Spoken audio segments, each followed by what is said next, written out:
More of them are being killed every year in the United States of America than the death camp of Auschwitz killed in its entire 5-year history, every year after year after year. Oh, it's snowing outside.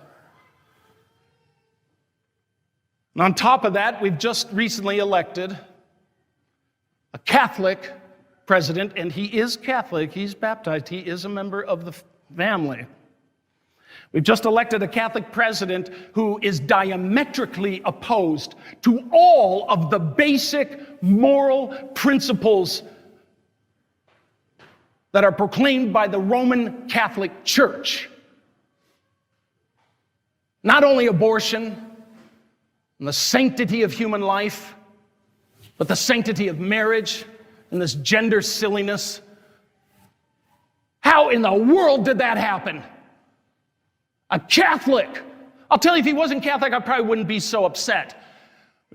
He's a member of my family. He's the most powerful man in the world. And he is absolutely opposed to the basic understandings that God is the author of life. How in the world did this happen? You want an answer? I'll tell you the answer.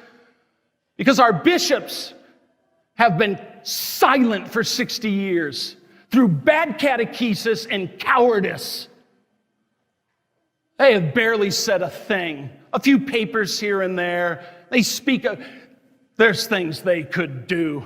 You say, well, why don't you do something? I'm just a little diocesan priest. I'm a grunt. They're the apostles. They have the voice. I just work for them at their privilege. They can get rid of me tomorrow. How have they allowed this to happen? What is it that they really believe? How poorly have they educated you? Good Lord. Can you imagine if in 2012, Mitt Romney, who was running for president, Mitt Romney, who was a Mormon, a member of the LDS Church, when he was running against President Barack Obama, if he were a cigar-smoking, whiskey-drinking, coffee-drinking Mormon, can you imagine if he had won the presidency? The Mormon Church would have gone apoplectic. This is not a representation of us. They just would have said, oh, no, don't look at him. He does not represent what we believe. Probably would have excommunicated him. But what do our bishops do?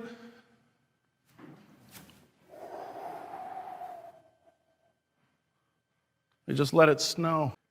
I apologize if it sounds like I'm yelling at you. I am angry. It's a righteous anger, the same righteous anger that Jesus had when he drove the money changers out of the temple. He didn't hate those people, but he was outraged with a sense of righteous anger. Righteous anger means I'm incensed at what you are doing to someone else, and I am called to protect. Woe to me if I don't preach the gospel. I have to stand up for this. Jesus had to stand up for his Father's dignity, so he wanted a clean house. And I have this righteous anger. I'm just tired of this. Angry to the point where I am tempted to say this. If you are pro-abortion, I am tempted to ask you to leave St. Henry Parish. Leave this parish. Tempted to say that. Because then I think, where would you go? This is not just this parish that teaches this. This is the Catholic Church. The Holy Catholic Church of God that teaches this. What parish would accept your views? Sadly, you would find one.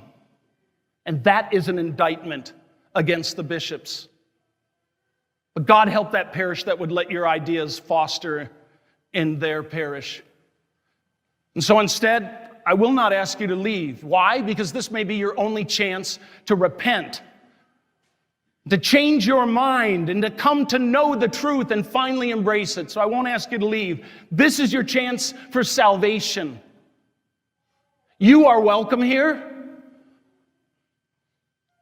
even if you're pro-abortion. But your ideas are not welcome here, and they will be given no quarter.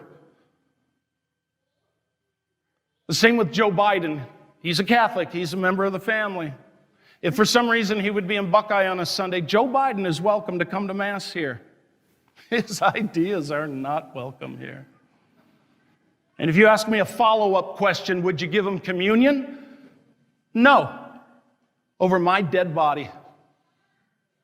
Not until he repents. He's a public figure. He needs to publicly repent. And we need to pray for his conversion. He is a member of the family.